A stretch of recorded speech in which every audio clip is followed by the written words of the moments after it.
I promise I'll be the best volunteer Harris and Walz has Cam ever seen.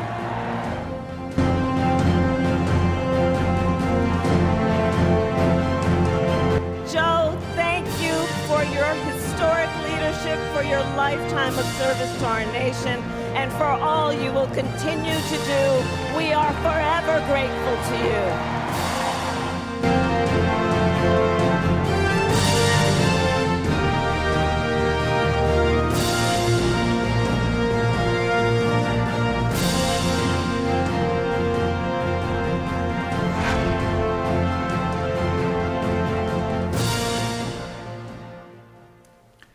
해리스 미국 부통령을 대선 후보로 확정하기 위한 민주당 전당대회가 이틀째 일정에 들어간 가운데 오바마 전 대통령 부부가 무대에 오릅니다.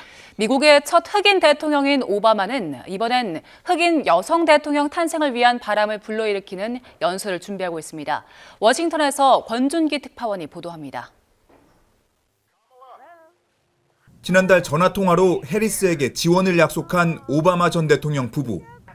바이든 대통령이 대선 후보직을 사퇴한 뒤 가장 늦게 해리스 지지 선언에 나선 민주당 주요 인사였습니다.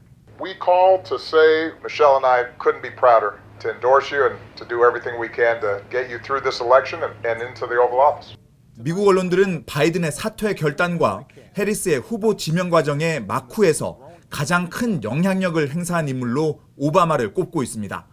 뉴욕타임스는 2008년 다크호스였던 오바마 캠프의 문을 지방검사였던 해리스가 일찌감치 두드렸다며 두 사람의 인연을 조명했습니다.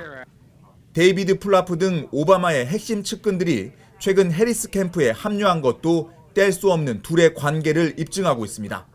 오바마는 자신의 정치적 고향인 시카고에서 열리고 있는 전당대회에서 최초의 흑인 여성 대통령에 도전하는 해리스 부통령에 대한 지지를 호소할 예정입니다.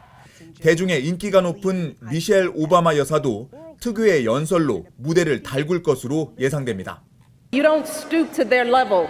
No, our motto is when they go low, we go high. 경합주 순회 유세를 이어가고 있는 트럼프 전 대통령은 미시간주에서 공권력 강화를 주제로 연설에 나섰습니다. 특히 해리스는 과거 흉악범을 풀어준 검사였다며 대통령이 되면 범죄와 혼란이 가중될 거라고 주장했습니다. Kamala Harris will deliver crime, chaos, destruction, and death. If she's allowed to be the president of the United States, you'll see levels of crime that you've never seen before. 하지만 트럼프의 연설 장소가 과거 백인 우월주의 단체인 KKK의 본산이라는 점이 도마에 올랐습니다. 해리스 캠프는 이번 대선이 범죄자를 잡는 데 일생을 바친 사람과 KKK가 활동하던 시절로 돌아가려는 사람 사이의 선택이라는 걸 보여준다고 비판했습니다. 워싱턴에서 YTN 권준기입니다. 카멀라 해리스 부통령의 상승세가 이어지면서 바이든 대통령이 2020년 대선 때 패배했던 노스캐롤라이나가 공화당 우세 지역이 아닌 경합 지역으로 재분류되는 등 판세 변화가 일어나고 있습니다. 미국의 선거 예측 기관인 사바토의 크리스털 볼은 해리스의 지지율이 경합주로 분류된 조지아주보다 노스캐롤라이나에서 더 좋게 나오고 있다며 조정 이유를 설명했습니다. 다만 수치상으로는 노스캐롤라이나가 더 유리하지만 조지아주는 흑인 유권자 인구가 많아 해리스의 승리 가능성이 더 높다고 판단했습니다. 미국 대선 승패를 가르는 경합주는 북부 러스트벨트의 위스콘신과 미시간, 펜실베니아와 남부 선벨트로 불리는 조지아, 네바다, 애리조나가 포함됩니다.